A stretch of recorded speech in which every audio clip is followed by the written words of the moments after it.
Mr. Long, whenever you're ready, the meeting is yours. All right, thanks, Seth. Good evening, everybody. Welcome to the January 10th, 2022 Scituate School Committee meeting. This meeting will be recorded and posted following the meeting. Public comment will be available through Zoom. And then community members can also email me at mlong@cit.org with any questions or comments after the meeting. So we'll do a roll call vote to start the meeting at 6 o'clock. Brandolini? Yes. Gates? Yes. Borkowski? Yes. Limbaugh, sorry. Yes. And Long, yes. So the first item we have on the agenda tonight is Celebrate Student Learning with the high school. So I'll turn it over to Ms. Tammy Rundle. Great. Thank you for having me here tonight. I wanted to share a little video that I put together. Back in December, the Scituate High School Counseling Department invited recent Scituate High School alumni to come back to speak to our upperclassmen about their post-secondary experiences. And at the end of the presentation, I had asked each of them to share how did Scituate High School prepare them for life after high school? And this is what they had to say.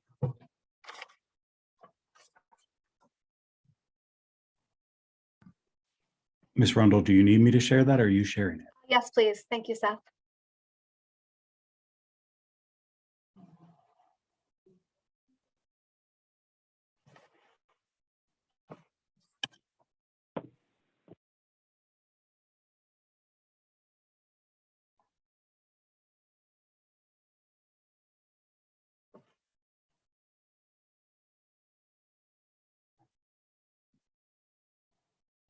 I can't hear it. Anyone else?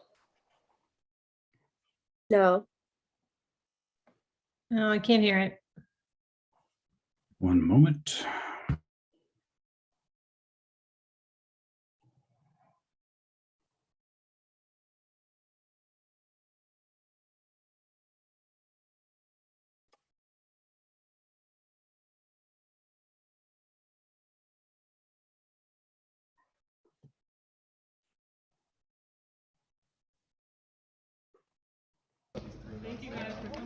Hi, I'm Hayden Startzel. I am a 2020 grad going to Emerson College right now, and Scituate High School prepared me for college because it gave me a lot of different opportunities to explore several different avenues of hobbies that I wanted to do. So I was doing drama and I was doing journalism at the same time, and Emerson is basically the exact same place where I can do a lot of those things. But it allowed me to know where I wanted to focus in on before I even got to college, which is a very valuable thing. Hi, I'm Jack Williams. I go to Bryant University. I am from the class of 2020. And I think Scituate High School just kind of set the scholarly standard as to how to study and how to retain information. And yeah. Yes. All right. Hi, my name is Erin Logan. I graduated in 2020, and I'm a sophomore at UConn studying special education with minors in English and ASL interpreting. And I felt that Scituate prepared me really well for school. With the course load and the expectations that Scituate placed on us, I feel like my college is very similar in how they do that. Teachers expect a lot out of us, and I feel like I was prepared because teachers at Scituate expected a lot out of us too. Hi, I'm Nate Gould, go to West Point. Scituate prepared me because their finals week is kind of similar to my finals week. It's just like 1 week of finals. You got to prepare for it, use that whole week. So yeah, go Army. All right, hi, I'm Hannah Gilmore. I go to WPI and I graduated from Scituate High School in 2020. And one way that Scituate helped me prepare for college is probably just all the teachers being really willing to kind of talk to you and help you through everything. So yeah, that was great. My name is Grace Scott. I graduated Scituate High School in 2021, and I'm now a political science major at the University of Virginia. And I would say that the high school prepared me because I think our teachers here expected a lot from us, which is similar to what my professors expected of me at school. Hi, I'm Zoe Grant. I graduated Scituate High School in 2021, and I am now a biology major at Northeastern University. I think Scituate definitely prepared me for college because between extracurriculars and expectations for my classes. I was definitely sort of expected to figure out how to manage my time for myself. So it was a really easy transition to figuring that out in college. Hi, I'm Aidan Gosnell. I go to University of Colorado Boulder, graduated in 2021 from Scituate High School, and my major is business, and Scituate High School challenged me. Well, it also was like a good balance of teaching, and I think I learned a lot and was prepared to be challenged in like the college environment.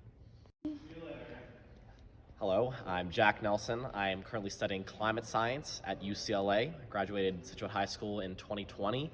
I would say that SHS really helped prepare me for life after high school by helping to ignite my passions. Even if I didn't really know what I wanted to do going to college, I felt like Scituate High School really helped me find, what I was passionate about and what I could go into exploring when I was in college. So I was really grateful for that. My name is Taylor Lund. I'm studying historical and political thought alongside global business management at Babson College. I graduated Scituate High School in 2020 and was thrilled by the community that I left it with. I was so happy to start a new place with old friends and old connections that I could talk to on the phone or even see in some cases. It's a great community, and I'm lucky to have been a part of it.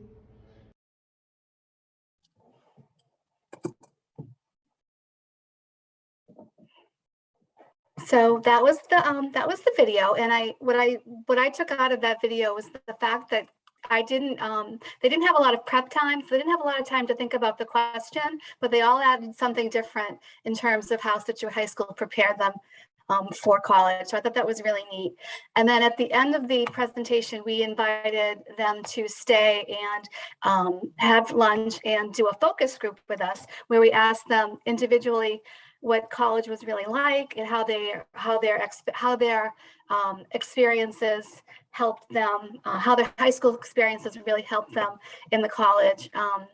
With college, we talked everything from student stress, how student stress is so different from high school as it is in college, how in high school you have, it's one schedule after a next, where college you have a lot more free time and balancing that time.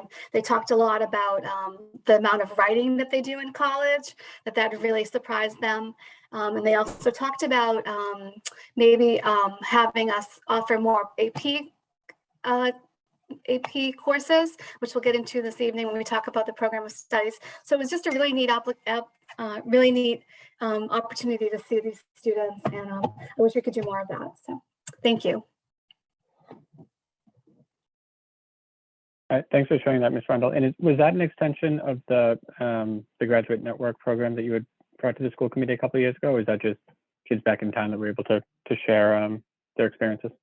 That was just kids back in town that were able to share their experiences. Okay. Yeah. Are there any questions from the committee for Ms. Rundle? Mike, I guess my question, I like to be like kind of the other side. I think it's great, everyone had something positive to say, but I'm curious if there was anything, or if a question was posed to them, what do you wish that you were able to access or learn in high school that you didn't, that may have helped you in college? Did we ask any questions like that? Because I'm sure everything is great at the high school, but I'm sure there are some things that we could help our students out with. Yeah, no, that's a good question, Mr. Gates. I did not ask that. I really wanted to keep it, positive, and but that's something I could certainly look at for next time in terms of, what would digging deeper into those questions. Aside from them talking about the importance of having mid-year and final exams, and that really helped prepare them. And they talked a little bit about the diversity in the community where they went to college. They didn't expect the religious diversity on campus, that they weren't really used to that from Scituate.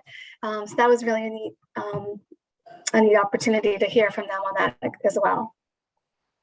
Great, thank you. You're welcome. I had a question but Peter can't actually kind of jump ahead of me. It was more about like constructive criticism that they might have given, but I'd like to jump on, you mentioned diversity, and maybe, if you go back and talk to them about, following up with what Peter asked is, what more could we do in that end? you know, to prepare them. If they felt like they weren't prepared or felt like we could do more to prepare them for the diversity that they see in college. Thank you. Yep. That was great hearing from all those graduates. See them all grown up. Yeah, it is neat. Thank you. Yeah, I think especially after they come back, I mean, we saw kids coming back from 5 or 6 different states, different experiences across the country. So it's great to start hearing that come back, and then having that feedback into our schools is obviously only going to help us get better. Yeah, and we invited a few more students. We were trying to get an array of students that get at a state school and out of state school, but we just had a hard time kind of pulling everyone together. Some students were still in the middle of final exams. Some students, had to stay away because of the COVID restrictions. So thank you. And sorry, one other question for me: is this something that we either try to do regularly with students that are coming back, or do we? I guess the part of that is, do we get unsolicited feedback from students saying, "Hey, I wish we had done this," or "Hey, thank you for doing that," because it really helped as I left Scituate Public Schools?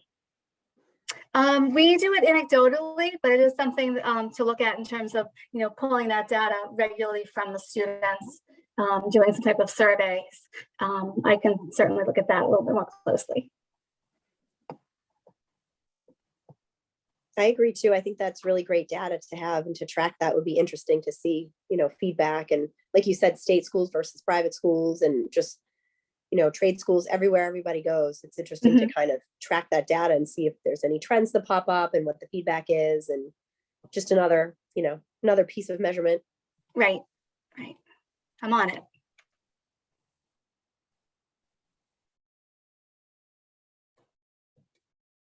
Well, thank you for providing that update, Ms. Rundle. Great, thank you.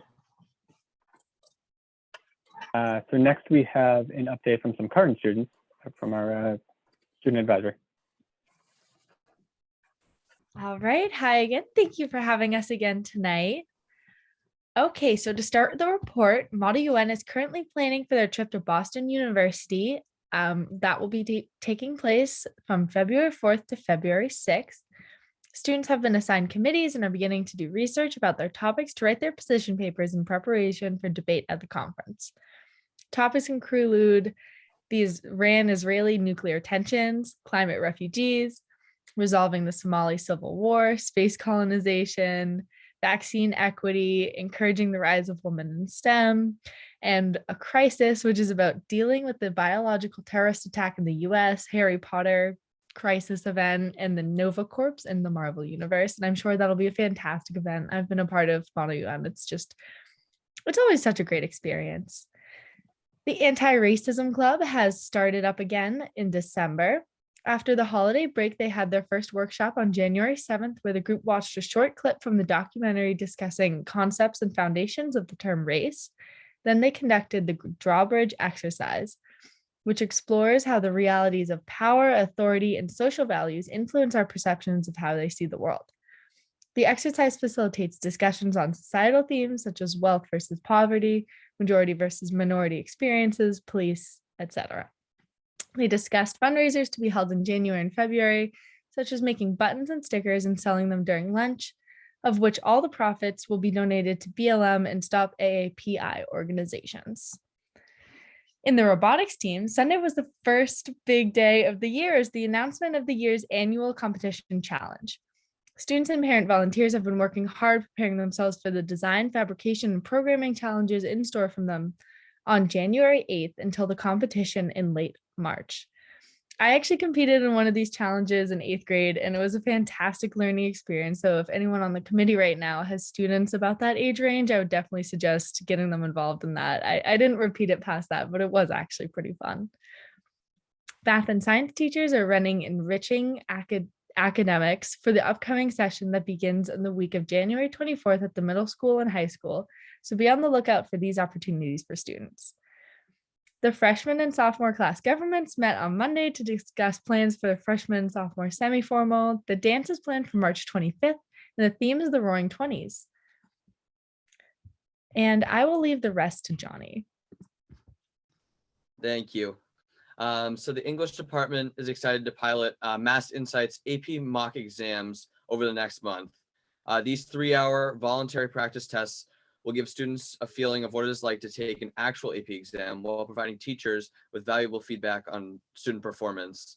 Barring any shipping delays or weather issues, AP Lang students will test on January 12th and AP Lit students will test on February 2nd. Members of the National Honor Society are volunteering to be peer mentors through the school counseling department, and other members are volunteering to tutor Wednesdays during late start and after school at Freshman Lift. The DECA conferences originally planned to be January 6th and 7th and have been rescheduled to February 1st and 2nd at the Quincy Marriott. And then finally, since our last meeting, we've had a few athletic shutdowns, including boys basketball team, which I played for. We were shut down for 2 days, which wasn't too bad because we had 4 or 5 cases on the team, I think. And then girls basketball and boys hockey were also shut down. And thankfully those shutdowns were only short term, like I said, and those teams were able to play some games over break and over the past week. And we all hope that we stay healthy and safe during our athletics. And Brian Hickson broke his own school record last Tuesday in the 100-meter breaststroke with a time of 1 minute and 8.72 seconds. And that's all we have for you tonight. So thank you so much. All right, thank you both. Are there any questions from the other members from the committee? John, I don't know if you have the answer for this, but is this the first year that they've done the AP mock exams? I'm actually not sure, but we were just, Celia and I both have Miss Hayden, but Miss Hayden was just talking about it today.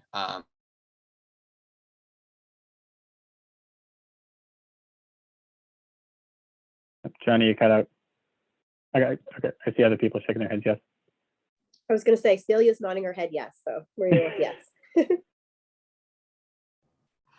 If I may jump in, this is part of the Mass Insight grant that we're a part of this year. So we're working with them for our students to be able to take the test and for our teachers to know what to do with that data. So they're working on that feedback and the scoring and then how to adjust accordingly.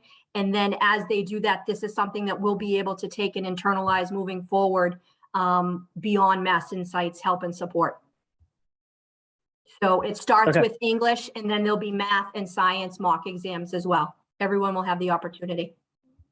Okay, thank you. I was going to ask what the student feedback was on, whether they wanted to start taking this or, if they're kind of indifferent on it, but thanks for the feedback. Well, I can give you kind of a general response. Like, I just know from talking with my peers, I've taken a few AP classes throughout the years, and I know that some people, depends on the type of student you are and what you actually want to take out of an AP class. Some people just want to take it for the GPA boost that it gives. Some people actually want to take it because of the college credit that you receive. And I know the people that do want to take it for the college credit and want to do well on it, they do appreciate the extra mock exams and extra resources provided by College Board or Mass Insight. And I know a few people I believe it was the Mass Insight group or some other group did some sort of additional teaching session for AP statistics this past Saturday, and a few that went really enjoyed that. Okay, no, that's great. I'm glad we can offer the mock exams to students, and I'm also glad that students are jumping on the opportunity to take them any chance they can. So thank you, Celia and Johnny, for the feedback. The tests are also scored by Mass Insight, which is really helpful to our staff now. So they're scored off-site and sent back to us. So the lift is not as heavy at this point, and it really helps our teachers and our students. Okay, no, that's good to hear.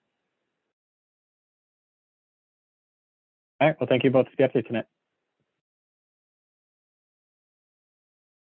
So next up on the agenda, we have the high school program of studies with Ms. Rundle. Great, thank you for having me here tonight to present the first reading of the Scituate Program of Studies 2022-2023. You have received in advance the executive summary of the changes, as well as the draft Program of Studies document. And I just wanted to highlight a few updates for your information. We updated the language regarding the MCAS requirements to reflect the changes amid the COVID and state requirements. We updated our course titles and descriptions as noted. And for our prerequisites, we revised our language to reflect a more equitable access for students to enroll in higher level courses. So we removed the minimum grade requirement that had been in there, and we added a language that students would have to meet the successful completion of a particular courses. So we really took a look at our language to make sure were we gatekeeping? Were we keeping students from being able to take those upper level courses? In our language, really, our policies have really changed over the years with that. And in addition, we have a few more concurrent CP honors sections in several disciplines that were added this year. And we also are expanding our advanced placement course offerings with the addition of computer science principles, environmental science, and human geography. So Dr. McGuire, as you know, and the department chairs are here with us tonight. So if you have any questions, particular questions about the changes, they're here to answer your questions. And our hope would be that you would consider these changes and approve the changes at the next school committee meeting. So you have the executive summary. So if you have any questions, like I said, the department chairs are here to answer anything you might have. Mike, I have a question, I think for Ms. Shula. I see that the Latin classes are being taken out. Is that because nobody is taking Latin anymore? I know she was here. She's a co-host now. She can speak. Thank you so much. Thank you so much for the question. So to provide a little bit of context into the decision making, this was a collective decision made based on a lack of enrollment in the course. We had a last minute resignation last year amidst the pandemic, difficulty filling the high school position. So students were placed on virtual high school programming, and many students opted to drop that virtual self-paced course offering and replace it with a face-to-face Scituate High School world language offering. So we saw our enrollment in French, Spanish, and Mandarin increase, and our enrollment in the online Latin offerings diminish. And it led to sort of a conversation about whether it was in our best interest to fund a position where we didn't have many students enrolled. Thank you. It's sad. But it's very sad. I share the sense of loss that this brings to our department and to many of our students and our families who have been invested in this language for many, many years. But we have some exciting plans and opportunities for those students to pursue. So we'll be talking with those students impacted in the coming weeks as the program of studies becomes more finalized. But yes, I feel the loss, but hopefully we can provide students with equally as enriching programming moving forward. So if there's a student that has been taking Latin, there are opportunities for them to continue that, and you'll give them that information. Absolutely. And not as like a class, but just like there are a variety. Yep, you've got it. So there are a variety of different ways in which we can help students continue to study language if they study the Latin language, if they are interested in studying the Latin language. So it may not look the way our other world language courses look right now, but we will work with students who are 100% committed and invested and would really like to continue studying the language. We will work with them to explore some online programming for them, some other sort of small group instruction ideas that we have. And then we will offer them first choice into the other level 1 courses that we offer. Thank you. Thanks for the question. I appreciate it. I just have a follow-up. Sorry, Mike. My question, I think I know the answer, but this is kind of a phase out because we don't offer Latin in the middle school, correct? We actually do have a cohort of 6th grade students and 8th grade students that do currently take Latin. Okay. So these are always, when we make decisions like this and look at program of studies and staffing and budgets and things like that, these are situations that can evolve. So if we find that students are interested in taking Latin and the budget would allow it, we can certainly reinstate a program like this. So I don't want to say that we're closing the door permanently. Things can change, things can happen. And I want to create programming that's responsive to the needs and the wishes of the students. So we do have a cohort of middle school students who are currently invested in and can take Latin next year as middle school students with the current staffing that we have. Okay. And Ms. Rundle, as a follow-up to that, if what is the process that normally happens if we do have a cohort that says, okay, we have 10 kids that want to take Latin, and I'm assuming that's the number that meets the requirements, or whatever that number is. If we have that number of kids, what would be the process then? Would it be we then go back to the administration to try to add this position back into the budget and then fill the course, or is there something else that has to happen? Yeah, it's definitely a conversation with administration and Ms. Chula in terms of what that might look like for students, in terms of what can be done to help those students. We try to give them an array of opportunities in terms of looking at these courses. So it's really, what I would normally do is, if we have a cohort of students, I would bring that forward to Dr. McGuire and Kate Chula. Yeah. And in terms of the students that are taking Latin now, if they do take Latin, we help them find a program to take it, yes, to continue. Can they take that as high school credit, or is it really outside of the high school? So currently what we're using is a program called VHS. There are a few others that we can explore for students, but they do get high school credit. It's just a course not offered by a Scituate high school educator, and it is self-paced. So it's sort of an asynchronous learning opportunity for them. So it would be on their transcript, they would get high school credit. It's just not offered by a Scituate high school faculty member. Okay, perfect. That's what I was hoping to say. So thank you, Ms. Shula. That's just one example of the type of programming that we will explore for students coming up from the middle school in this particular year that wish to continue. And we'll start having those conversations with students once this program of studies is approved. Okay, that makes sense. Thank you. Thank you.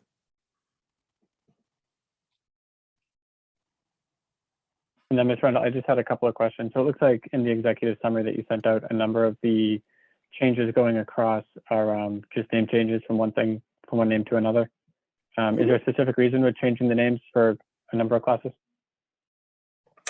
I believe the department chairs can fill you in on that, but I think for the English classes, we wanted to be in line with the English language arts classes that are offered at Gates, to make it look like it, to make sure that it's sequential from Gates. But the individual department chairs can share that information with you in terms of the title changes. Okay, I just wasn't sure more in general if it was we need to update all the names, or if there was, the course itself is changing at all. It depends on, like, some of the courses they are changing, but for the most part, the courses are just changing their titles are changing to be more in line with what's actually going on in the classroom. Okay, thank you.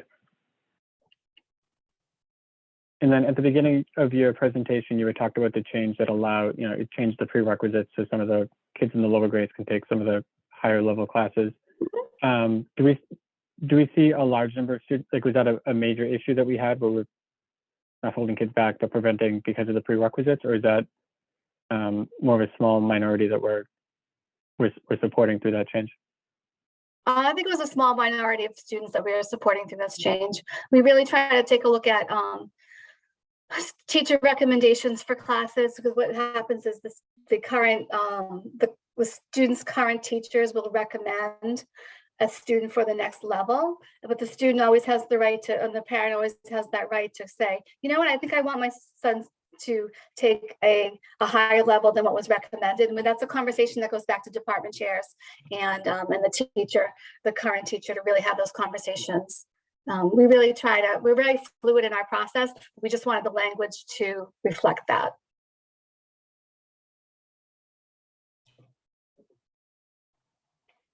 Okay, thank you. Okay. And then when the student report was going on, you had mentioned that there were a couple of AP changes as well. Is that just the, looks like there was just removing some of the, again, it was just some name changes. Is that all it was, or was there any other material change to the AP classes? We were adding to the program of studies. So this year we offered advanced placement, environmental science, and advanced placement, computer science principles through VHS, which is what Ms. Julie was talking about, that program that we have contracted with. And so with this year, the next year is going to be part of the program of studies course offerings, in addition to a human geography advanced placement course through our social studies department. So it's an additional 3 advanced placement courses that we are offering for next year. Okay. And do we see a lot of, no, it does, thank you. And do we, sorry, my last question, do we see a lot of students taking advantage of that VHS program, or is it really, again, like a one-off thing to support specific students' request to take a certain class? We do have a number of students that take it. I think I'm going to ask Dr. McGuire is in charge of it for the school, so she might have a little bit more information than I can share. But we do have many students that opt for the VHS learning. Some of the students find it really challenging. Some students may find it difficult because they're not used to that, like, independent work constantly on their own. That motivation needs to be there. But we've been providing regular check-ins with those students. I've been sending them emails, and we've been meeting with them regularly just to make sure that they have that extra support if they wanted to have, if they were struggling in the course, that they would have peers that could work with them in terms of helping them with success.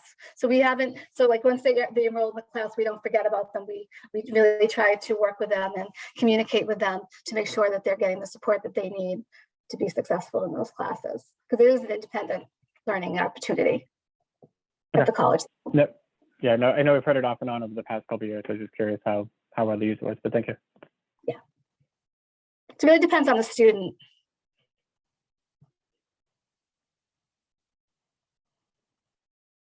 Any other questions from the rest of the committee?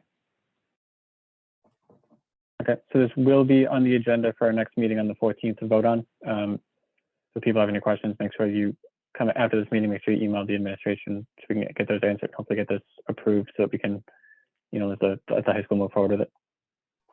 But thank you, Ms. Rundle. We'll take Great, up the hot thank you, I seat. But, appreciate it. Thank you.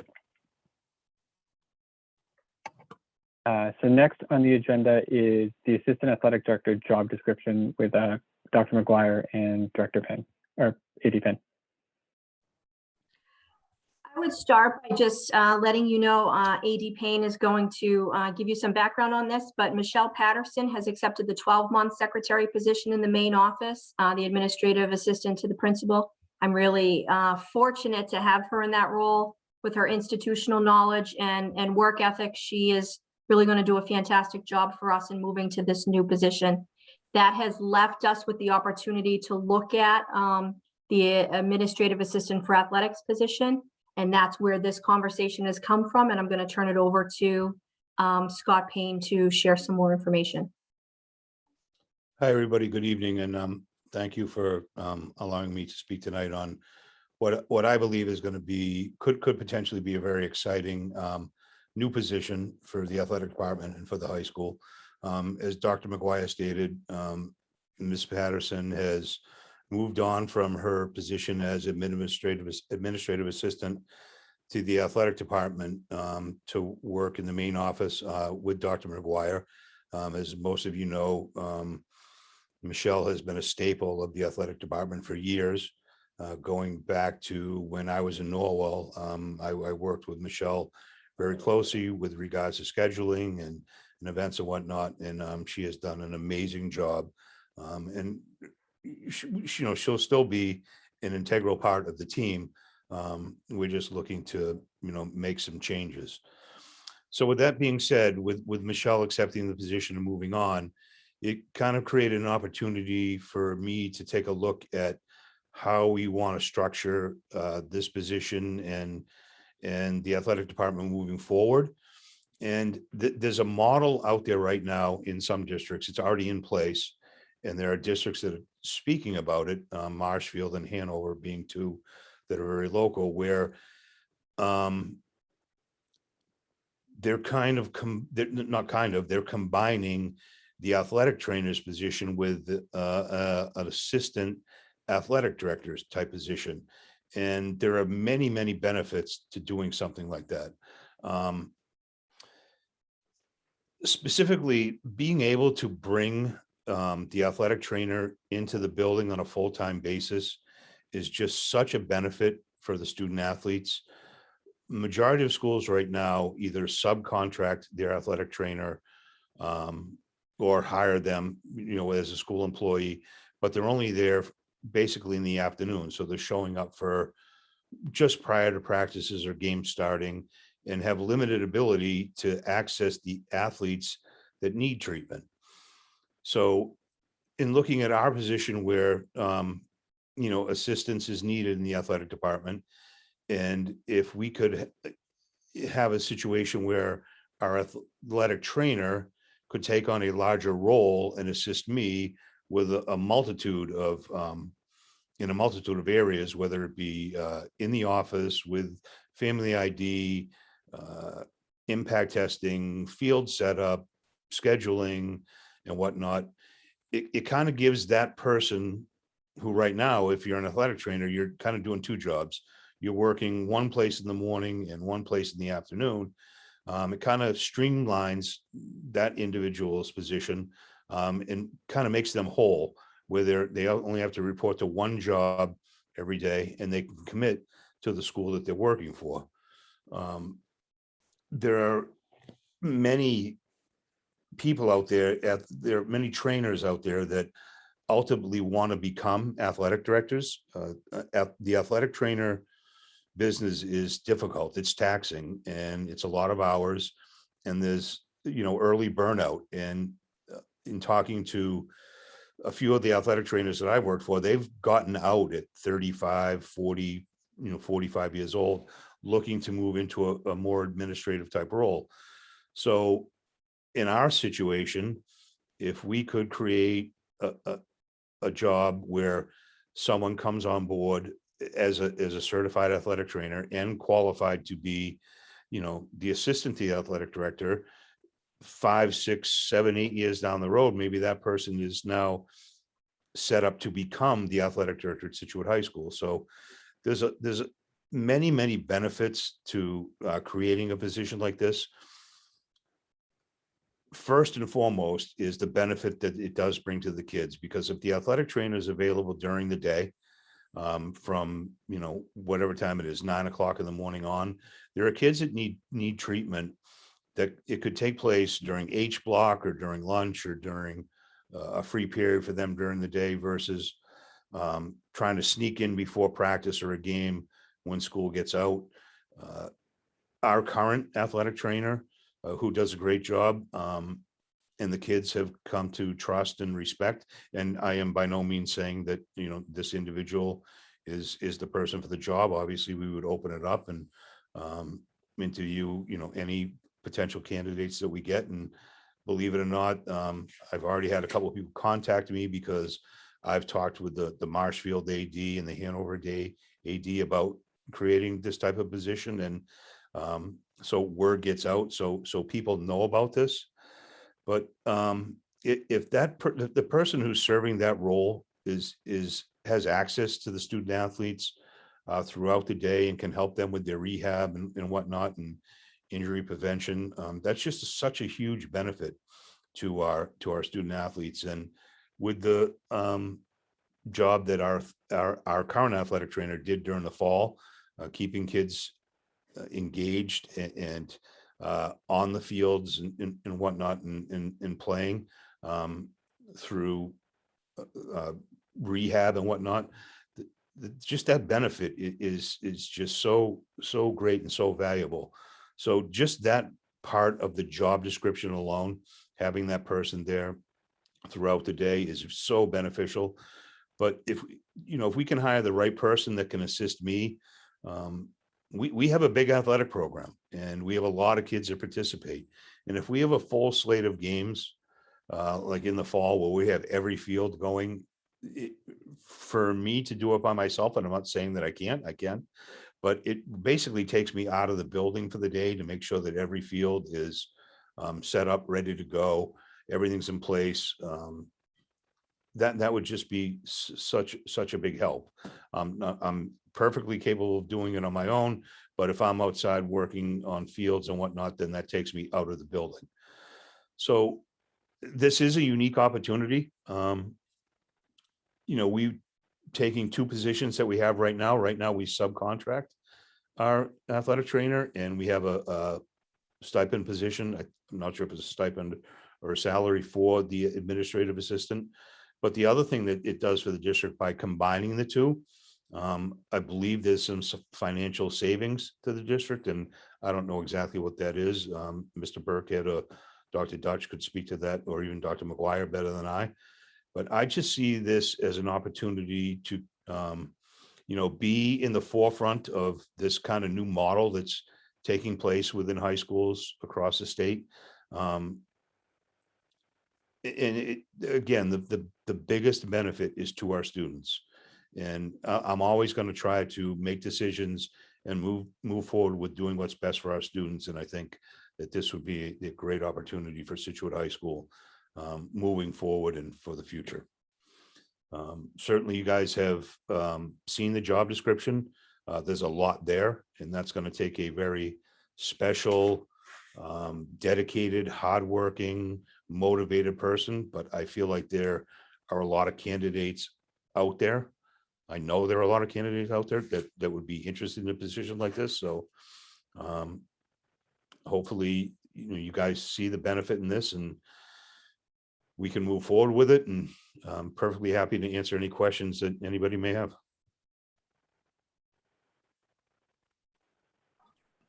Are there any questions for Mr. Payne from the committee? Yeah, Mike, I have one or two. Mr. Payne, thanks very much for that.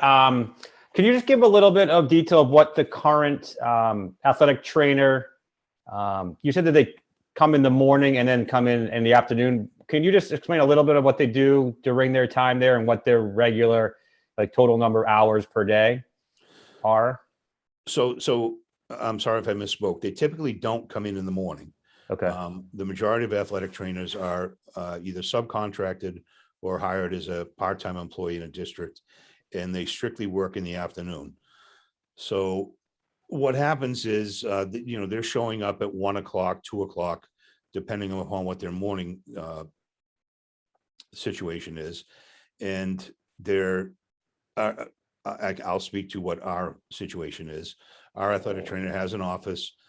Kids that have injuries or need treatment or are looking to seek the athletic trainer come in, and sometimes with 400 fall athletes, that can be 20 to 25 kids waiting to see that person.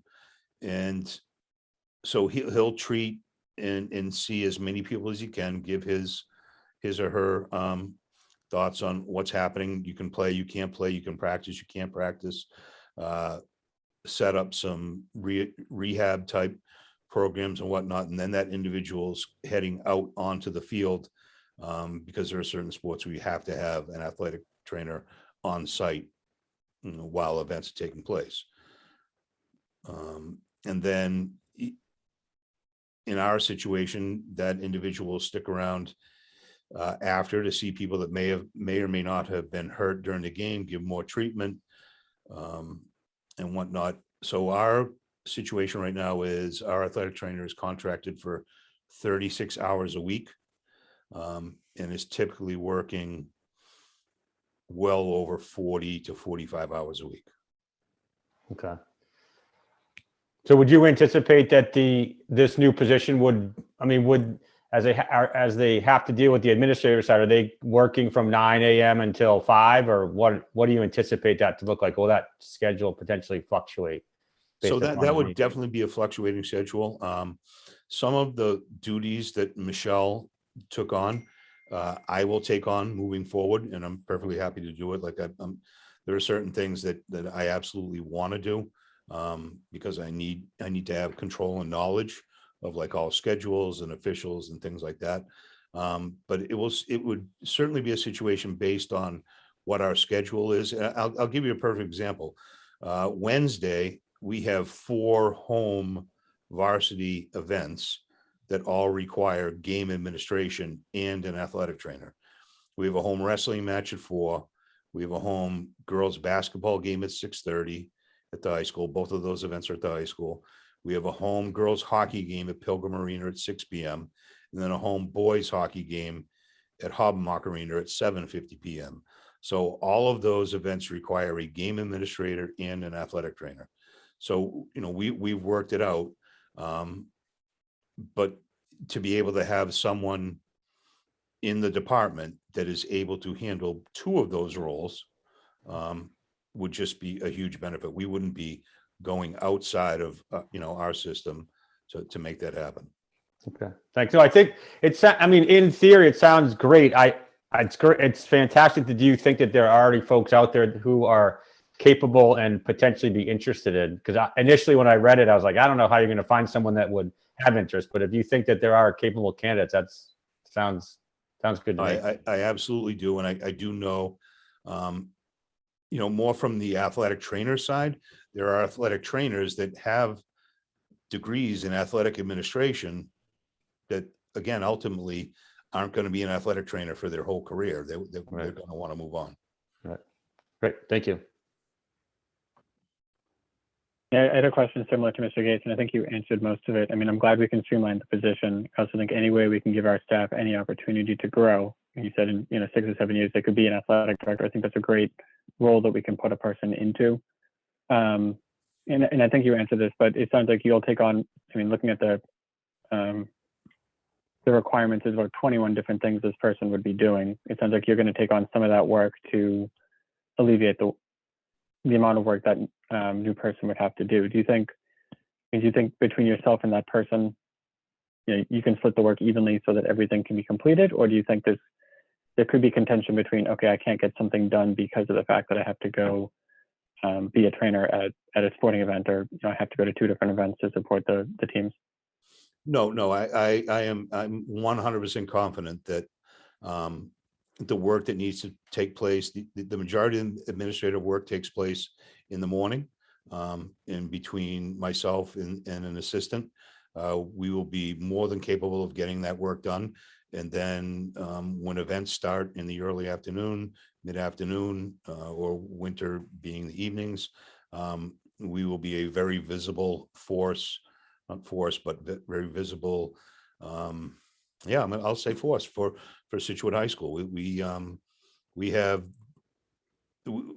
I know exactly how I want this to happen moving forward, and I'm very confident with the pool of people that I know potentially will apply. We can make this happen, and I have no doubt that every I will be dotted and every T will be crossed, and the administrative work will all be done in the morning and whatnot, and in preseason, and then when it comes to handling games and whatnot, we'll be good to go.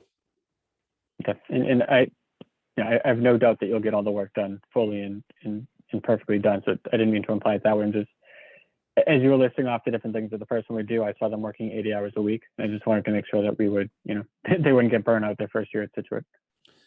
So, with all due respect, athletic directors work 80 hours a week, and the assistant will work 75 hours a week. That's just the nature of the job, and anyone who does it loves it.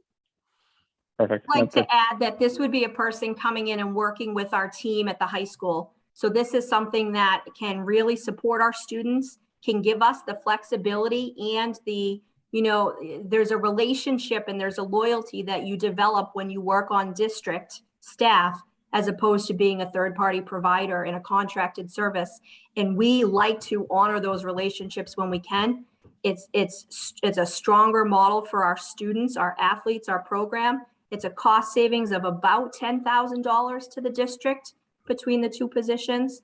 And I feel really confident that bringing these two individuals together will really support our program nicely. And it is going to deepen the candidate pool. It's a conversation I've had with local principals and athletic directors as well in looking at the opportunity. So it's always our choice when we can to have somebody on staff as opposed to being contracted out. We just have the opportunity to do that now with some of the movement in the office. Oh, completely. And I think this is a great position that we can add to our staff. So don't get me wrong there. And I mean, building that relationship with the students as well during the day, as well as at the sporting events, I think is just going to do wonders and do great things. But, you know, Mr. Payne, that you fully answered my question. So thank you. Thanks. I had a question too, but I think Mr. Payne answered it because I thought I heard him say that the current athletic trainer works about 35 hours a week. And then adding Michelle's position, that's, you know, another how many hours a week? But if you're working already 60 hours a week, it just seems like a lot. Like you're at is the athletic trainer 30 hours a week ish? Like, so he works 36 to 40 hours a week. He's actually contracted. I don't have the contract from Peak in front of me. I think he's contracted for 25. Oh, but he works 36 to 40. He goes above and beyond. But again, you know, if you work in this business, you do it because you love what you do. And that's certainly my case. And I think anybody who would apply for this position would have the same attitude and whatnot, and thought process. It's just what high school athletics is. And it doesn't matter whether you work in Scituate or Marshfield or Norwell or Hanover or Quincy or whatever. That's just the way it is, and we all know it. So, you know, whoever applies and is ultimately hired for the job knows exactly what they're getting into. thank you. I think the other thing to keep in mind, and I appreciate everyone's concern for the amount of time he would be working and, you know, the comparable compensation. A lot of the athletics are cyclical. So he would work, you know, a lot of hours for a 10-week period of time. And then there's a couple of weeks off during the season when the seasons are between season. So it varies. Yes, there'll be times when he's working a lot of hours. And then there are other times when his hour load would diminish significantly. And if it turns out that it's not fair, obviously, we would come back to you at that point. So I'd just like to dispute Dr. Dutch's comments, and I'm kind of being sarcastic. If you have a successful athletic program that makes a long run in the state tournament, you don't get any time off between seasons, and that's Scituate. And that's a good thing. That's a very good thing. Good point. Are there any other questions from the committee for tonight? I'm not sure if this one will be allowed, but maybe for Dr. Dutch and Mr. Payne, or I'm just envisioning that this position will maybe encourage more folks to receive training, I guess, regimen at the school. I'm not really sure how that works right now, but I know that we're in the process of potentially redoing the locker room. But is there any discussion are there facilities to handle potential, I don't know, increase in the number of students who want to be treated at the school, or is that not a concern? I'm going to defer to upper administration.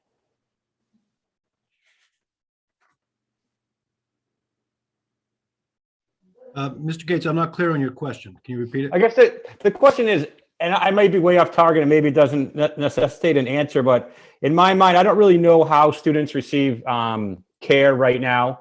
relative to receiving treatment. In my mind, I'm assuming with realistically a full-time trainer that perhaps more student athletes will receive treatment.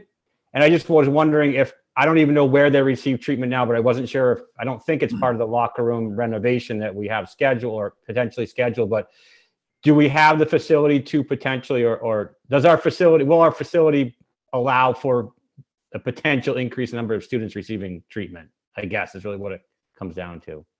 Mr. Gates, we have 2 potential spaces right now that we move between. One is in the fitness center and one is between the large and the small gym. There's a small office there. It is adequate and it is small.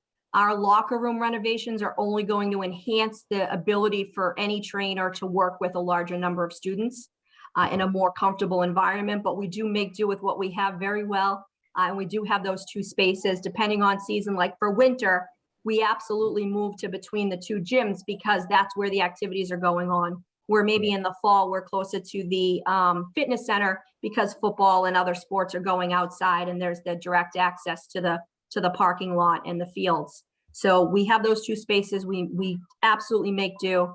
And I do think that the renovation of our locker rooms down the line will enhance and help support the athletes who use these services. Okay. I do think it's noteworthy to point out that when our athletes take advantage of these services, they are healthier, they are stronger, they compete better, they recover from injury, and they avoid injury at a much higher rate. So it's a win-win for our kids. Okay, great. Thank you. I will just add on to what Dr. McGuire just said, and she's 100% accurate about what happens with the areas where the student athletes go to, depending upon the season. I have seen some of the mock-ups of the locker room and whatnot, and it does call for a larger training room, but it does take away some storage space.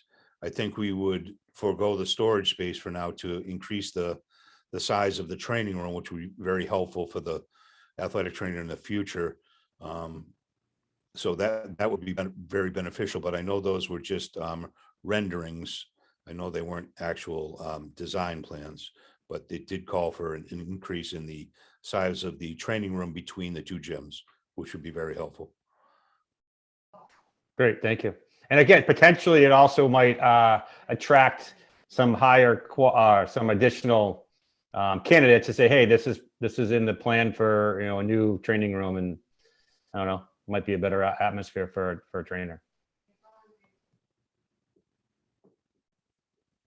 Yeah, Mr. Payne, just as a follow-up to what Mr. Gates just asked, do we see through this position a potential increase in services we can provide students? Is that dependent on the actual person that we get in and whatever they're licensed for, or is it going to be the same services that students get today? It's just extended hours to be able to get those services. So I believe it could be a combination of both. If you bring in the right person that has the right credentials, that can provide, the proper therapy and whatnot for kids. What we want to avoid is kids, not going to see the trainer and maybe going to the pediatrician and they get a note that says you're, need to take 2 weeks off from sports. I think with a person who's in the building full-time, student athletes will be able to experience working with that individual more. There'll be a higher trust level from the student athlete and the parents, and a higher respect level. Athletic trainers are highly qualified individuals that can do really tremendous things. And I experienced that this fall with the kids that were able to, receive an injury in a soccer game on Thursday and get the right treatment and are back playing on Tuesday versus just, going to their pediatrician or their, family doctor or whatnot. So another big part of this is the student athletes getting to know and learn whoever that person is in that position and trusting their ability to do the right thing by them in their health. And again, with the right person, as Dr. McGuire said, some great things took place this fall that allowed kids to continue to play when otherwise it could have been a different situation. So we need to make sure that if we move forward with this position, that, you know, we vet all the candidates that we have and we put the right person in place. It could be, like I said, a really good thing for the student athletes. Okay, and I'm sorry, last question for me. Do you, if a student does go to the trainer, is that something that the parents have to sign off on ahead of time? Or is that something that if, like, I'm a student athlete and I go to the trainer today, are my parents made aware of that? Or is it up to the student to tell their parents that they went to the trainer? So I'm just trying to understand the process. I'm not trying to nitpick anything.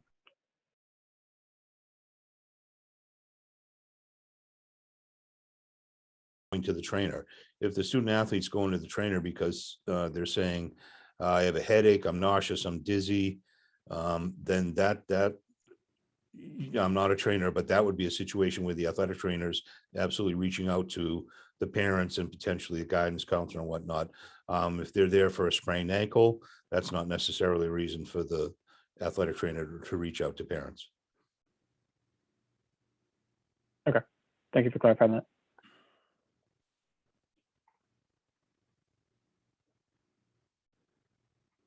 Okay, so seeing no other questions from the committee, this will also be on our agenda for the 24th to vote on. Great, thank you very much. All right, thanks, AD Penn and Dr. McGuire. So next on the agenda is a discussion on the substitute teacher pay scale with Superintendent Burkhead and Ms. Donahue. Thank you, Chairman Long. I first just want to mention that and highlight, I think, put into context some of the agenda items that we recently discussed before this one, and it segues into this conversation tonight about becoming the best district in the world and how do we do that. And I think we're seeing some examples of that in play this evening. For example, the program of studies, although it was subtle, and a nice job by the department chairs and leadership team and Dr. McGuire and Tammy tonight presenting that. I just wanted to reiterate to the public who may not have this complete change in front of them that the whole goal was to add rigor, and they've done that through adding AP courses, honors level courses. And although the name changes were mentioned, I think those are the more important highlights and something I know the high school team is committed to.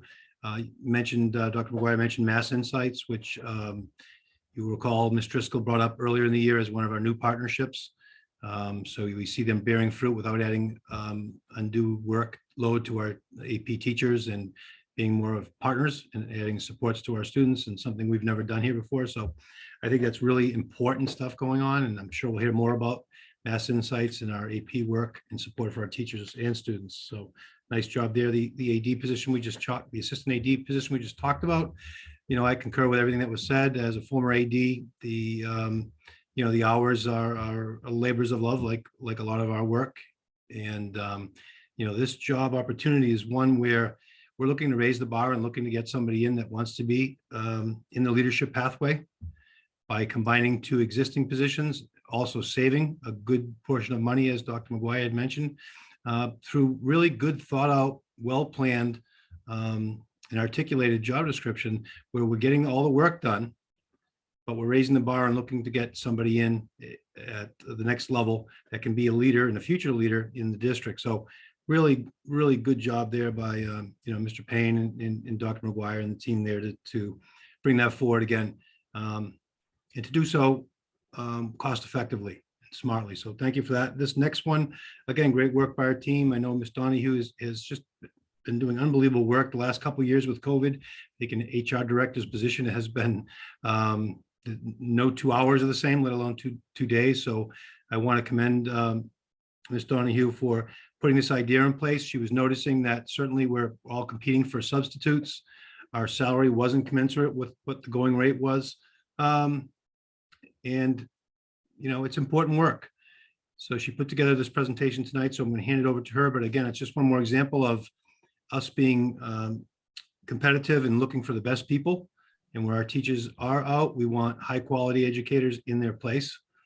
And one thing that deters people right off the bat is if the pay salary in any job is disrespectful or not commensurate with surrounding towns. So that's an effort in this case to do that, is to become more competitive, to get up into the middle of the pack instead of being on the bottom of the pack, to attract good people and keep them. So good job on this, Bonnie. I'll turn it over to you. Thank you. So we've been looking at this and had conversations the past couple of years. Things changed with COVID and we weren't able to push forward with anything because for quite some time we weren't using substitutes when we closed the school and we were doing hybrid. It has come up again. It's very difficult to get subs now. It's not just the rates that we pay, but also with COVID. We did do this survey a few years ago, $75, $85 a day for subs is what was pretty standard in most of the districts. With the change in minimum wage, we're bringing teachers in that are getting paid less than Starbucks and McDonald's. So we finally had a chance. Hopefully these numbers look good. You have the backup of what we are proposing the changes to be and the comparisons with the surrounding towns. They've all pretty much just increased within the past year. I think everybody's bumped up to these rates. And I know you as a school committee have mentioned this a few times to us. So hopefully this will help us get some candidates in. And even with COVID, bring them back in. We do have some great subs out there that are just a little hesitant.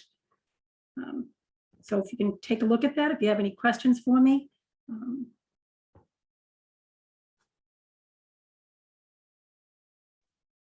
Mike, I have one question for Bonnie. Did you call around to other districts? I assume to get what they pay. And if they increased from the last time we looked at this, did they did they give a reason why they were increasing it? I mean, I assume it's because of COVID. And the struggle to get subs in. And this is, I know with me as HR, I'm in some HR groups, and this has been for the past year, everybody sending messages out, what do you pay your subs, doing surveys. And Mr. Dutch just got one, Dr. Dutch just got it also from the business director. So all the districts are concerned with this, it's, and, the subs that are working in our district are working in these other districts. So if they get a phone call from a district that's paying $100 and we're paying $75, we're not seeing anybody. Right. And there's Scituate residents that are driving out of town to substitute, it's, Yeah. Thank you.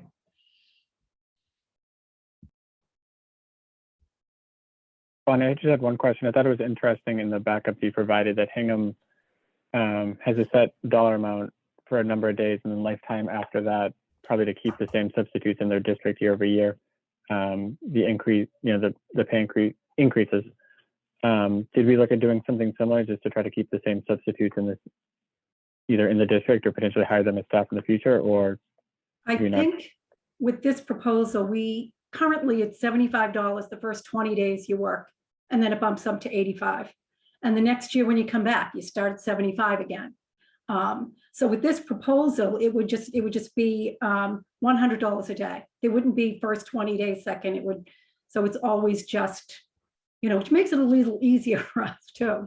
Counting, we have to keep track of the number of days each person's paid for, and then once they hit that 20-day, bump it up. So I think by having them come in at 100 and keeping it at that one rate, and that's pretty much, Hingham, it's 93 for the first 10, and then it's 100, 105 always after that. So.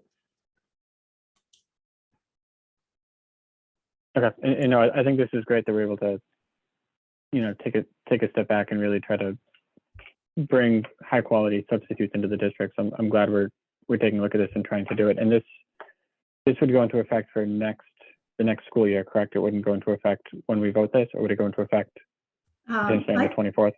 I think if we could get it in for this year, if Dr. Dutch, can crunch some numbers and see if it's works in the budget, if we could do it for the, I took a look at last year's subs, what we paid, and if, it would have been, $75,000. But some of those were like longer term subs too. We had, when you have a leave of absence, maternity leaves and all that, they bump up a little bit. So, and we really, I looked at what we have for subs currently, we're not getting them. Our paraprofessionals are covering some of our teaching classes, and actually right now with the number of absences we have COVID, we're doing great. Our schools are able to cover classes. So we're lucky, but a lot of them have not returned because of COVID. So I don't think it would be a huge hit on this year's budget because of COVID. We still won't get the numbers we need. Just as a follow-up to that question, and to fill in the details that Bonnie mentioned, based on what we've spent to this point on substitutes and what the cost would be, projecting based on the current level of absences, if we were covering for all of the people that are in a classroom that are absent, it is affordable for this year. We're able to absorb that because we've not been able to fill a lot of the empty absences thus far. So we can afford it this year. Okay, no, that's great to hear. For the last 5.5 months of the year, we can potentially leverage this. So thank you. Mike, I said one question for Bonnie. Bonnie, on the backup, the first page under teachers says LTS replacement during year over 90 days. Can you just help me understand what that means? So that's a long-term sub. If they come into the district, if we have somebody that goes out on a leave of absence in November, yep. And they end up staying out longer than 90 days, yep. We put them based on the salary teachers, the teacher's salary schedule. Okay. Anybody that's working less than 90 days during the school year is on that daily rate of 125. Okay. Okay, but it's based on the salary of the teacher that they are replacing, or No, substituting? it's based on, we could have a teacher out that's at, master's 15, would bring a sub in at bachelor's 1, whatever. Okay, got it. Okay, Yeah. got it. Okay. Thank you. And, quite of those leave of absences end up unpaid, after, the teacher runs out of their time, or when the FMLA is only a certain amount of time. Yep. The main teacher is unpaid and the substitute comes in, and that balances the budget there. Got it. Okay, thank you.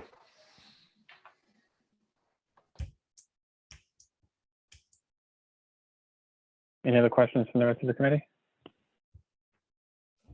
No questions. Just wanted to say thank you to Bonnie for all the work on this, because thank you. It's been a long time kind of in the works, and so it's great to see it finally happening.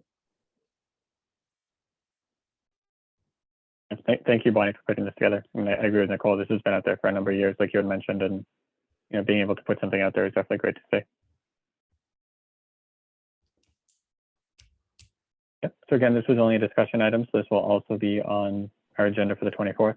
So on each of the 3 items under new business, if anyone from the committee has any questions, feel free to reach out to the administration. We'll plan to vote all 3 of these on our next meeting.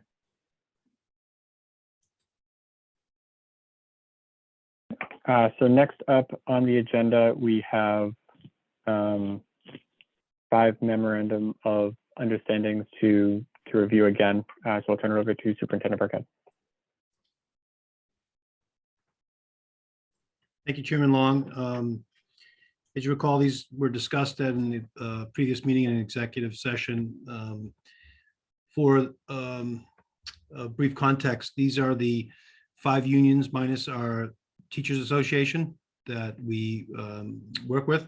These are all FY22, the current school year budgeted memorandums of understanding, and each has to do with, is consistent and has to do with 2 simple items. One is the cost of living increase, and the other is calendar day work days. And so what happened was these 5 unions negotiated with leadership and administration and the school committee prior to the teachers, bargained in good faith. And part of that agreement was that if the teachers were to get a different COLA or calendar work year or anything different in the contract, that we would go back to the table and make sure it was equitable and consistent with what the teachers union got. And that's exactly what we did. And I want to commend the 5 unions and their leadership for a very smooth and collaborative process, and we were able to come to an amicable agreement that is represented here. And I would recommend a vote in the affirmative for each of these, and they would impact this year's salary, and they have been budgeted and for this current school year, and we are able to afford each pay increase. And I do want to echo your sentiment, Superintendent Burkhead, that it was, great to work with these unions to get their contracts completed for this year, but I'm also glad we can make them whole by making sure that we, did right by making sure that all of our contracts were equitable and not just, favoring one over the other. So I do want to thank the leadership of those 5 unions for working with the administration and having that great back and forth to make sure that we can keep the schools going. Thank you. So unless there are any questions from the committee, I'll just go right down the list and ask for a motion on each of the 5 MOUs. So is there a motion for the bus and van drivers? I'll make a motion that the school committee approve the bus and van drivers memorandum of understanding as presented. Second. Thank you. So roll call vote. Long, yes. Borkowski, Yes. Lindblom, Yes. Brandolini, Yes. and Gates. Yes. Thank you. So move on to the cafeteria personnel. I'll make a motion to approve the cafeteria personnel memorandum of understanding as presented. Second. Thank you. Long, yes. Gates, Yes. Brandolini, Yes. Lindblom, Yes. and Borkowski. Yes. Thank you. Moving on, we have the custodians. I can keep going. I'll make a motion to approve the custodian memorandum of understanding as presented. Second. Okay. Thank you. Long, yes. Borkowski, Yes. Lindblom, Yes. Brandolini, Yes. and Gates. Yes. All right, next Then one. Janice, the paraprofessionals.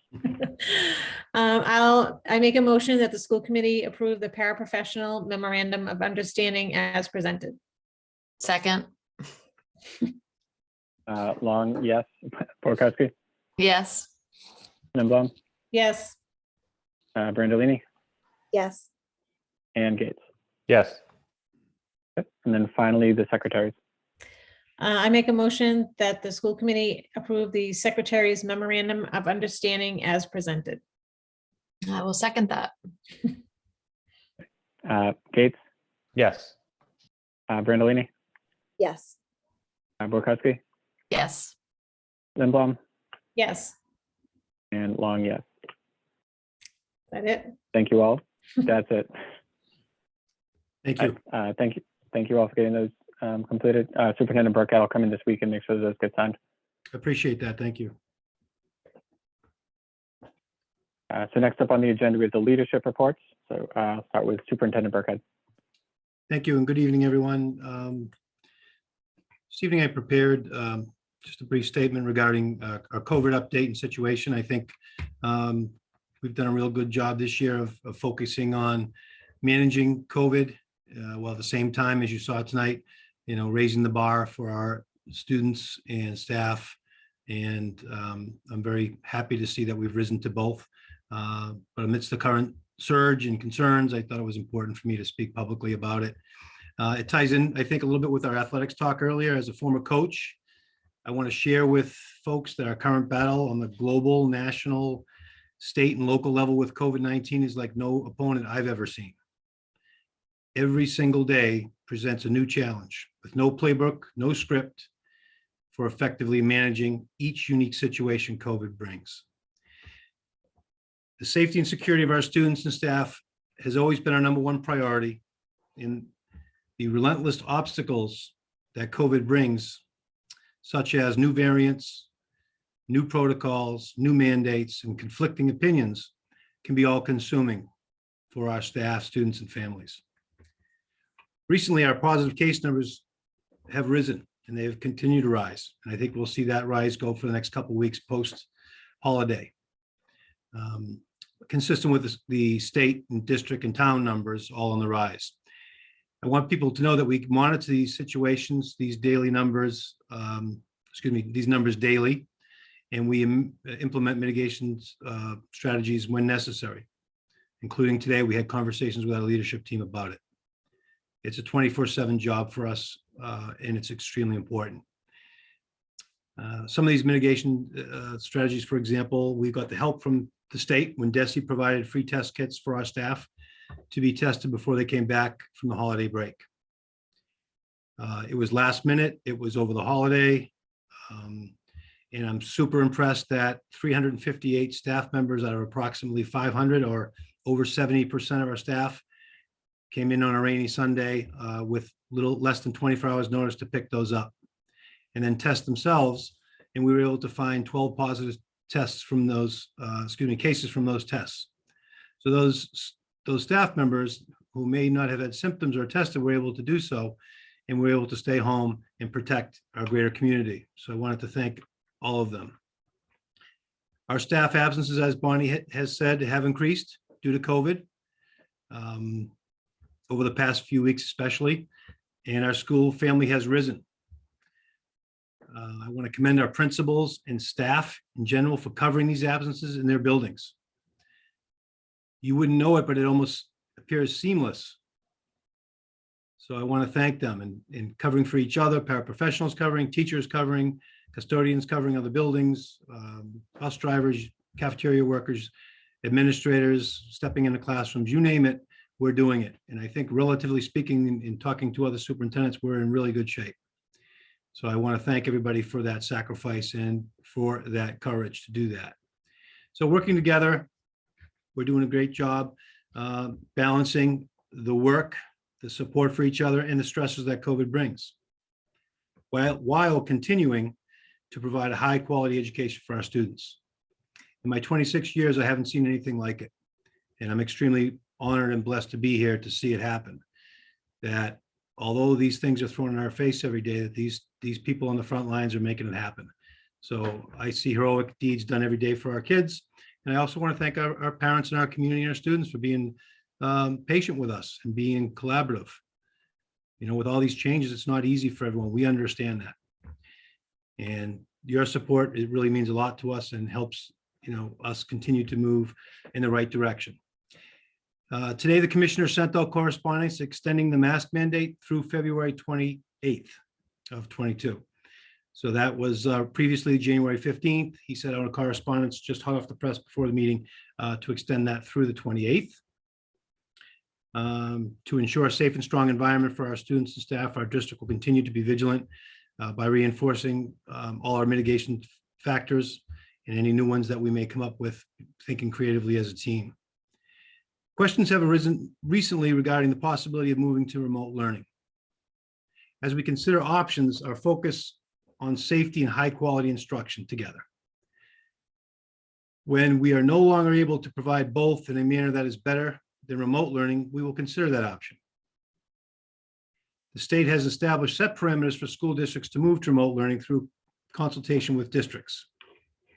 We also continue to meet with our medical advisory committee to assess COVID-related data and strategies to ensure the safety of all students and staff. We also rely on guidance from the CDC, the American Academy of Pediatrics, the Massachusetts Board of Health, Scituate Board of Health, and the Department of Elementary and Secondary Education, all of whom support keeping our schools open with continued monitoring and strong mitigation measures, which I also support wholeheartedly. I have full confidence we will pull through this surge, as all past performance has indicated we can do it. I want to give a couple of CLR shout outs in summary, some connected to this COVID and some not. I want to thank my executive assistant, Ms. Kim Peters, and our school nurse leader, Ms. Kelly Roach. On less than 1 day's notice on New Year's Eve, we were told by the Department of Elementary and Secondary Education at approximately 6 p.m. on Friday evening that we would have tests to pick up on Saturday to distribute to our staff on Sunday. Kim and Kelly jumped into high gear, volunteered to go and pick the test kits up on Saturday, New Year's Day, their day off, and brought them back. And then in a rainy, cold day on Sunday, distributed them to our staff.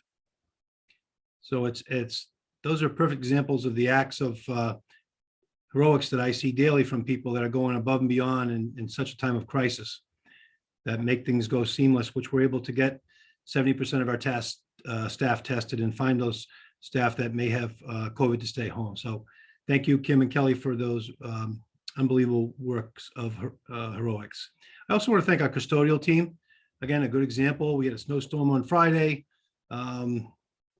Gave people an opportunity to catch up on things, hopefully to de-stress.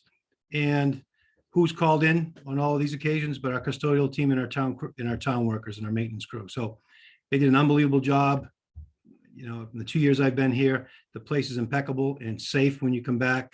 They do a real good job. I know that snow was heavy because I paid my son to shovel it. Just kidding. But good job from all of them. They do a really good work, and that does not go unnoticed. And finally, if we're going to keep the coaching trend going here tonight, I want to give a shout out to a high caliber coach and just a good overall human being, Herb Devine. He received recently the Boston Globe Division IV Coach of the Year, which is extremely hard to get.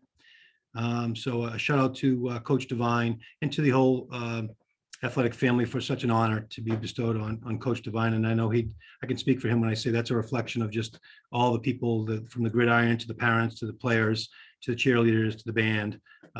In the school community, it's a full community award and one we should all be proud of. So I'll end my comments with that this evening.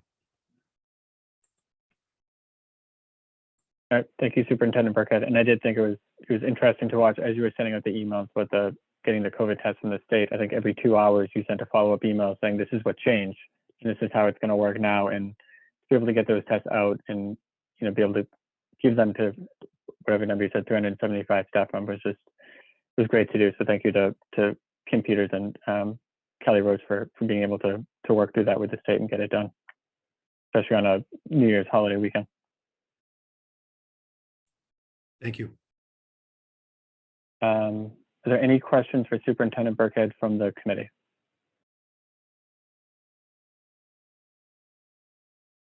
I don't have a question. I just have a comment. I just want to thank Superintendent Burkhead and the MAC team for all the hard work they've been putting in since this all began. It's no easy task trying to figure out what the right decision is for all the students. So I just appreciate so much all the time, extra time that has been taken over the past couple of years. So thank you. Thank you, Ms. Limbaugh. I just had a couple quick questions, Superintendent Burkhead. And if you don't have them tonight, if we can get an update in the future, do you have the percentage of students and staff that are vaccinated at least the middle school and high school? I know elementary just came out a couple months ago, so the numbers might be trending more rapidly than the other two, but I'm just curious where we stand with those two schools. Yeah, I don't have them with me tonight, but I certainly can make those public to everybody. I think we've been collecting them ongoing, and then we had the recent tests at the Gates School, which I know increased our elementary and middle school numbers for sure. And so we decided that after that and after the holidays, we do another kind of report out. So I think we'll be trying to do that maybe monthly, just trying to, since now we're in the potential for the 80% category through DESE. I think it's important that people know that. So I think it's a great question. So what we can do is we can tally those up and get some current numbers, because it is a bit of work. I know Ms. Roach is working on that with the school nurses, so we can get that and send it out in one of our Friday communications. Yeah, that's perfect. Thank you. You're And welcome. then I know there's been some confusion, I guess, or questioning of the number of positive cases, either in the town or just from one time to the other in the different sources that the information is shared with. If a student or a staff member is positive, do we only count that number if it's reported to the Board of Health? Is it, if someone calls their principal and says, hey, I have COVID, and they don't necessarily notify anyone else, I guess my question is, where that raw number that we provide out on a regular basis is obtained from, just to make sure that, you know, people understand if they don't notify this or the right group, you know, that number might not be counted. It might skew the numbers a certain way. Right. No, it's an excellent question. And, you know, I think our numbers are extremely accurate and are on the higher end because of, I guess, the community reporting. We work closely with our Board of Health. We've got an excellent relationship. But what they're dealing with is the red tape of the state. So when someone goes and gets tested, it's a couple of days before the results come, and then it goes into the I think it's the Mavis software, then it goes to the town, and then they report it back to us. Where our protocol is parents will call us, we'll initiate the conversation, will let us know, we'll excuse their child from school, we'll let the teacher know, get the work done. So we have most of the time, especially students, obviously, and staff, we have knowledge of COVID positive cases before the town will, and it could be up to a number of days. So then we'll work with them to kind of compare notes and make sure we have accurate numbers. But that's how we get our numbers. It's both checking with the town, but if we just relied on the town and the rate at which the state gets them their numbers, our numbers would lag. Yeah, and that makes sense. So if we rely strictly on the town numbers and say someone, you know, reported to the town on Friday, we report our numbers out on Monday or Tuesday, you know, between the time of when the town gets the number and when we do, does the town then go in and retroactively put that number in the prior week? And is it when the person is found positive, or is it when they actually go through and reconcile and cut through all that red tape? Yeah, I can't speak for the town. I don't know how they reconcile their numbers. I can just speak for us that our numbers are in real time, and once we get them, we include them on the weekly journal for our community. Okay, thank you. That helps, because I know there's been a lot of questions in town about that. I want to make sure that, you know, we at least express what we're doing with the numbers that we receive and how it could be different from the town. And I think the town administrator on this morning's cable conference call may have distinguished that, because he was probably getting the same question. So if folks can check that out this week, we'll put it in Thursday Thoughts as well. Hopefully that will shed some light on that question. I hadn't watched it yet, so if you did, I apologize for it's great TV. It's great TV. You got to check it out. Can I piggyback off of what Mike's question there was to Superintendent Burkhead? So I'd heard, I think it was through like a teacher forum or something, that some towns were only reporting. So if you see a town that's got a curiously low number of positives, or I should say a school district, they're only reporting PCR test result positives. Have you heard that through any of the Lighthouse Group conversations? No, I have not. Just curious. It wasn't a major question. No, I have. And I think it's in everyone's best interest to be as transparent as possible, you know, because like our numbers last week were shocking for some folks. And that's why I felt obligated tonight to talk to people that we've got it under control. You know, it's a scary thing, but we learn more about the variants and about things than we didn't know a year ago. And if you just think about this, right, if we had these numbers in this percentile positivity rate, last year we'd be fully remote. And so, you know, we learn more and we adapt and evolve from it. And it's a scary time for a lot of people. So I think transparency and communication has been the best, I think, recipe for us, just to kind of face the music, be honest with people. This is what it is. This is why we are committed to keeping our schools open and working with parents and making sure your kids are safe and that our staff is safe.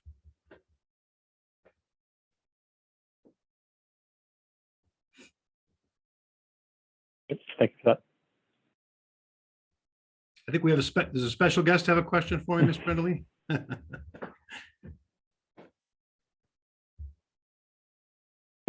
No questions from Leah. Okay. So seeing no other questions from the committee, I'll move on to the agenda. The next item we have is the Assistant Superintendent's Leadership Report. Hi, good night. Thank you for having me. Before I start, I just want to say how happy I was. I don't know if Celia's still here. I'm not sure if she is, but I was so happy to hear her talk about our enrichment courses that will be starting and that they were excited for them. So I wanted to share some of the names of our, some of the new programs for the C programming, so that those teachers who are exhausted but still motivated to help kids get a little credit for these wonderful things they're connecting our students with. At the high school, we are running a science fair group. We are running a CAD skills group and an engineering course called Engineering Disasters. There's also a new offering at Gates, food, culinary science and action. And a new elementary offering is Girls Who Code at Jenkins. So I was happy to hear that that was something exciting that kids talked about. And something else I just wanted to give a shout out to is anybody who is working with that Mass Insight group.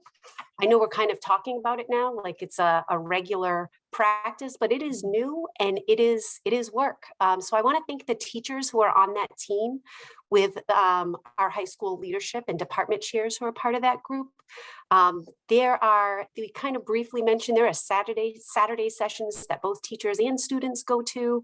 And those mock exams are truly full AP exams that end up being scored by team of people who work with Mass Insight. They give that data back to our teachers so that they can make adjustments in instruction and support individual student needs before they get to that AP exam. So it's really exciting that we're starting to use practices like this, because like Dr. McGuire said, when we have these practices right now, we can make them sustainable and do it in more classes and more areas beyond the ones that Mass Insight supports. So that was just really exciting to hear. Something that I wanted to make everyone aware of is that this year, if you didn't know, our district is up for a tiered focused monitoring by the state. So we'll be sending out a press release, just notifying the community about that this year. We'll receive a visit at the end of February for special education and civil rights review, and one in March from the Office of Language Acquisition. So what happens is we've already submitted all sorts of things. We have them for like the past year, and then they come and they do a visit, and about 60 days after the visit, they write a report, and then that report is shared publicly and put on the website and gives us some insight into what we do in the district. The next thing I wanted to share, and Tammy, if Tammy's still here, I want to give her a shout out for the great work she is doing with guidance. Something that she shared today with our COLT meeting was an exit survey that she's been working with guidance counselors on, that we will do with any student who withdraws from Scituate Public Schools. So that's something that's risen to the attention, that we want to know if a student leaves our district, why are they leaving? Where are they going? And what is the feedback on, I guess, what led to that decision? So we're hoping that the exit survey that will be done with guidance counselors for students who withdraw, will be able to implement that by the end of January. But as you were talking and asking questions about graduates, it would actually be very easy for us to add a category of what's the reason why you left Scituate, when we're gathering their feedback about academic rigor, sense of belonging, experience with extracurricular activities. We could add a I graduated category and collect that data maybe when people come back or have those group meetings like they did this year for the interviews, and we could get some usable, quantifiable data. So that's great. And the next thing that I wanted to share, I actually would like to invite Jamil. I'd like to share my screen. He would like to share with you an event that we have coming up this Monday.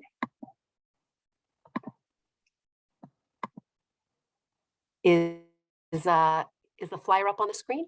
Yes. It is Okay. on the screen. Hello, people. Thank you, Heidi. I'll take that baton from you. And folks, took a lot of work, a lot of people, a lot of love, and just a great effort to have this come to light. So this Monday, it'll be a virtual experience. And virtual does not mean division at all. We're going to be a community, but we'll have our first Scituate Public Schools Reverend Dr. Martin Luther King Jr. Memorial. The theme is love how you love who you love. The Zoom link is right there, and we have representation from all the schools in our district. We have representation from our community and some special guests coming along as well. Got to thank a lot of people for making it happen, including at the bottom of the flyer there, you'll see some folks that helped to make this happen, including St. Luke's Church and the Love, Inclusion, and Trust Parental Advisory Group, the Enley School, and Scituate friends and family. Also want to give a huge, huge shout out to Emily Matthews for pulling this together and making this happen. This flyer is a work of art by herself, and we'll get this out to people start tomorrow. Kim, being ubiquitous, will make this happen tomorrow and get it out in Peach Jar and things like that. So we're looking forward to it. It'll be a great event. So folks can, I think it's almost a blessing in disguise in some ways that folks will be able to Zoom in from wherever remote location they may be at. So it'll be great. And there's a couple of surprises that I think people will appreciate as well. Thank you. Now back to you, Heidi. Thank you. That's all I have, and I'll entertain any questions. Okay. Are there any questions from the committee for Ms. Driscoll? I guess I have one question. Was the event on Monday originally going to be in person? It was. Okay, I thought so. Yeah, it was. Mm. I mean, with the way things were trending, it was just a safer and smarter thing to do. Yeah. And the only thing that changed really was the musical components, which are fabulous. We're just going to pre-record those on Thursday. Well, I'm glad at least you're still having it and it wasn't just completely canceled. Magic of Zoom.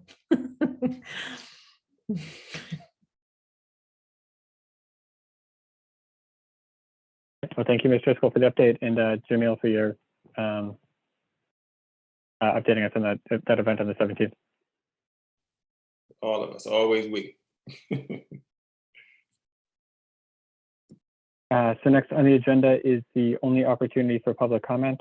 If people want to raise their hands, I can unmute them and give them the opportunity to speak.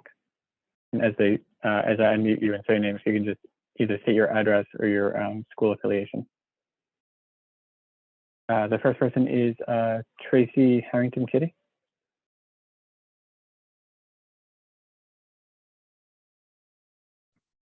Hi, former Scituate High School graduate. All my children went through Scituate High, and I had been a sub for about 15 years. Bonnie has worked on this for quite a while, and I was really happy to see the progress she made.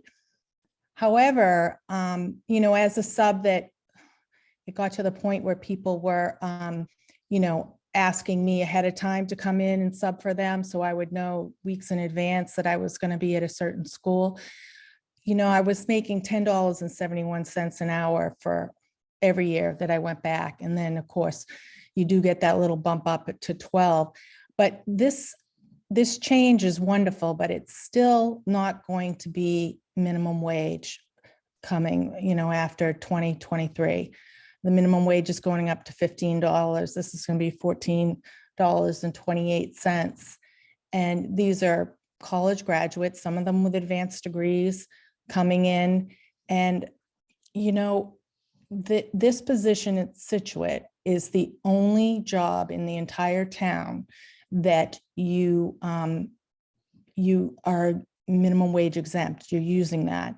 If I went in and became a cafeteria worker tomorrow, I would start at $15 an hour.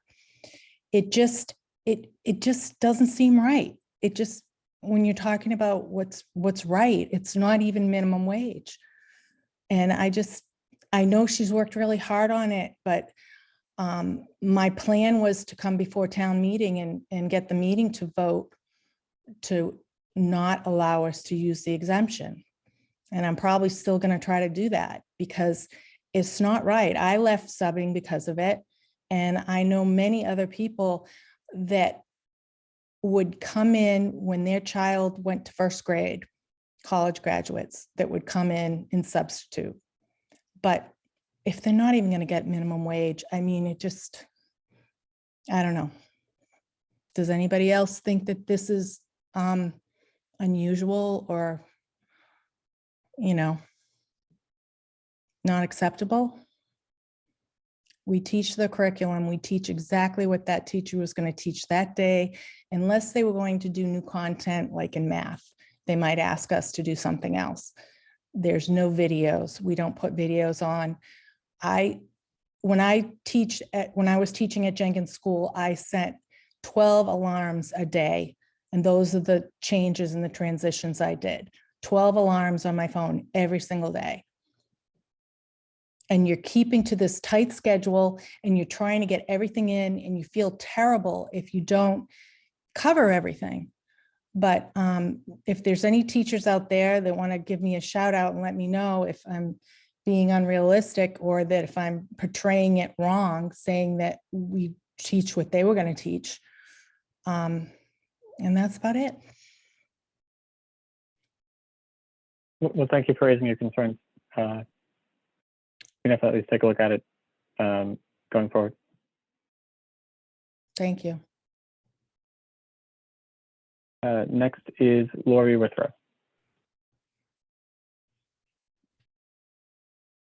Thanks, Mike. Laurie Withrow, 62 Ann Vinyl Road.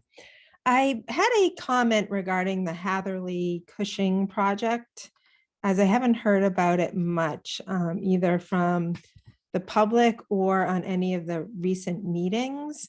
And I was hoping that we could get a update and where that stands going forward on these school committee meetings.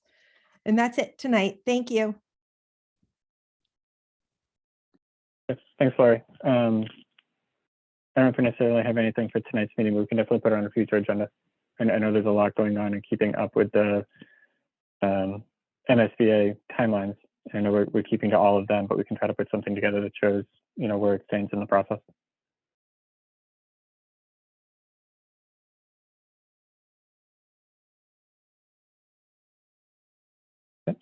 Seeing no other hands raised, I'll move forward in the agenda.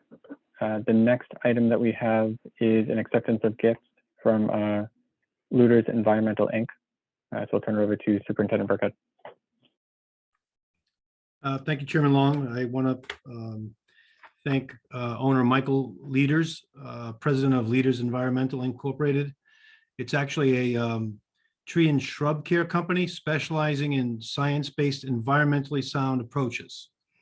So they donated $50 to the Scituate Public Schools.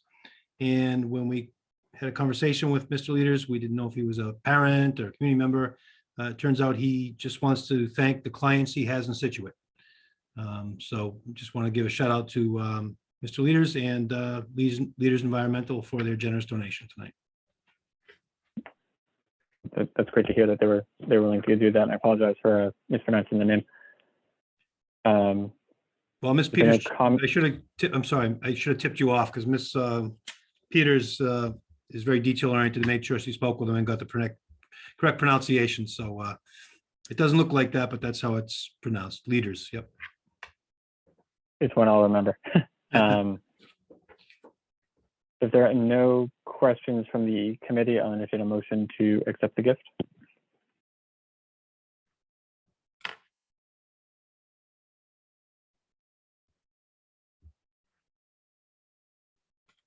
You want me to make that motion too? Sure. I can go ahead and do that. I make a motion that the school committee accepts the donation from Leaders Environmental Inc. with great appreciation. Second. Roll call vote. Long, yes. Brandolini? Yes. Gates? Yes. Lindblom? Yes. And Borkowski? Yes. Thank you. Thank you. So moving on in the agenda, we've two sets of minutes to approve. One is from December 6th, 2021, and the other is from December 20th.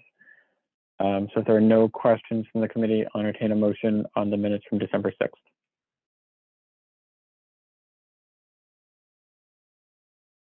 I can make that motion. Yeah. Make a motion to approve the December 6th, 2021 school committee meeting minutes. Second. Roll call vote again. Borkowski? Yes. Lindblom? Yes. Long, yes. Brandolini? Oops, sorry, yes. And and Gates. Yes. And then regarding the December 20th minutes, I'll also make a motion to approve the minutes from the December 20th, 2021 school committee meeting. I'll second it. thank you. Roll call vote once again. Long, yes.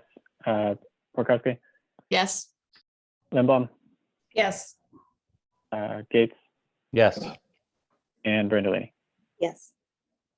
Thank you. So moving on in correspondence, so there were two things in our backup. One was just a mask update. And the second was a notification from Commissioner Riley, just congratulating our Assistant Superintendent, Ms. Driscoll, for being appointed as co-chair of the Accountability and Assistance Advisory Council. So congratulations, Ms. Driscoll. Are there any questions on the correspondence at all? Okay. So move on then to warrants. There are two warrants in the backup. So I'll turn it over to Dr. Dutch. Thank you.